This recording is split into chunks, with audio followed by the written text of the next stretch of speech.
We say it all the time, don't reuse passwords, and this story is a great example of why.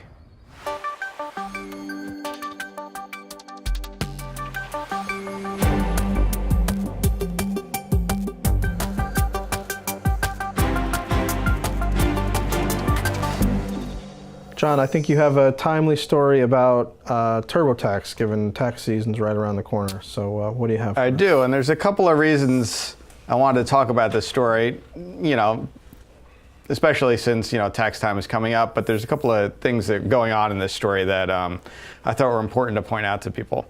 So the basic gist is Intuit, who runs TurboTax, or the company behind TurboTax, they discovered through an audit that they were doing that there was a possibility that a few accounts might have been accessed by an external party, like a bad actor.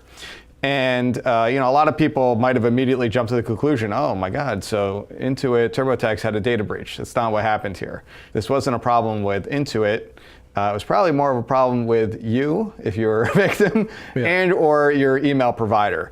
Interesting that it wasn't a data breach. It was more TurboTax finding something that sort of helped their users that had kind of put themselves in this situation. So, and they don't get into a lot of detail about what happened here, but they mentioned two things. Credential stuffing occurred. So we probably talked about credential stuffing on the show before, but basically this is a real popular trend nowadays by bad actors, where they're taking these lists of usernames and passwords, typically email addresses and passwords, but sometimes just straight username and password, and from other data breaches. So, there's all these data breaches that have occurred. They collect all these up, and then they'll try them against, other popular websites, not where it was actually taken from, but with the assumption that these people, at least some percentage of them, probably reuse the same password, same username, same password that they used at this one site that was breached, where they got their data breach from, at all these other sites. And more often than not, people do. So first message is, don't do that. Always use unique passwords, use complex passwords, use a password manager if you can, but very clearly do not reuse passwords.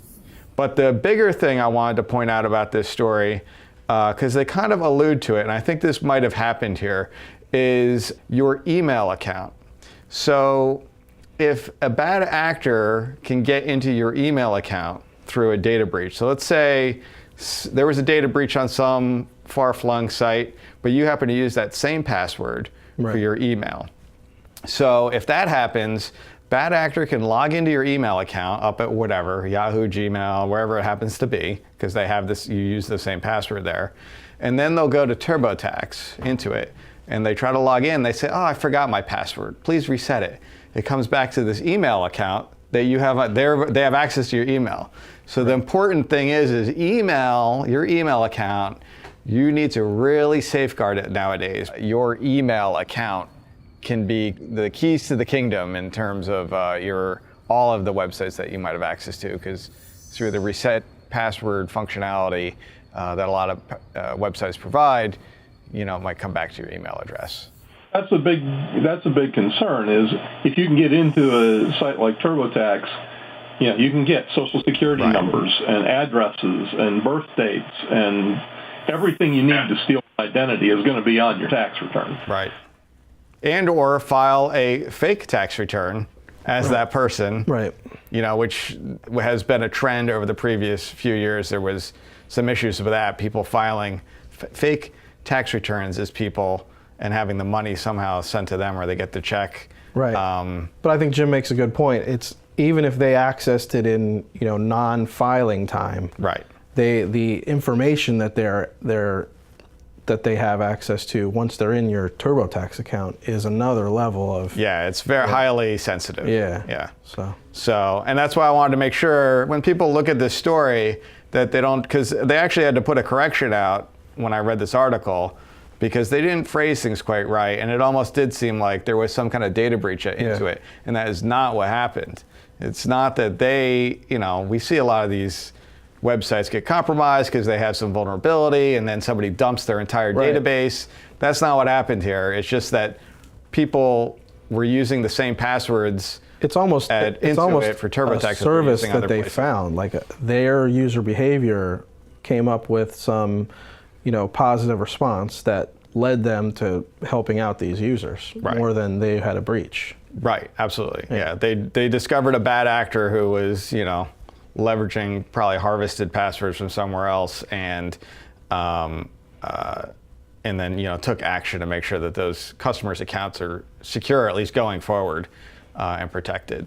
But that's another important place where you turn on multi-factor authentication if you have the option. Yeah, I know with Gmail you can, and a number of other ones you can. So turn on multi-factor. You can get the app that sits on your phone that gives you a 6-digit code that you need to put in that's only good for 30 or 60 seconds. It's really not that onerous, an additional, Yeah, for the peace of mind, it's worth doing. Especially if you ever, hopefully whoever got scooped up in this issue will, think twice about using simple passwords or reusing passwords across things, and maybe increase their security posture a bit on some of the things that we're mentioning here. So the advice here is real. It's real clear. You need to put it in big, bold, capital letters here. Don't reuse your passwords.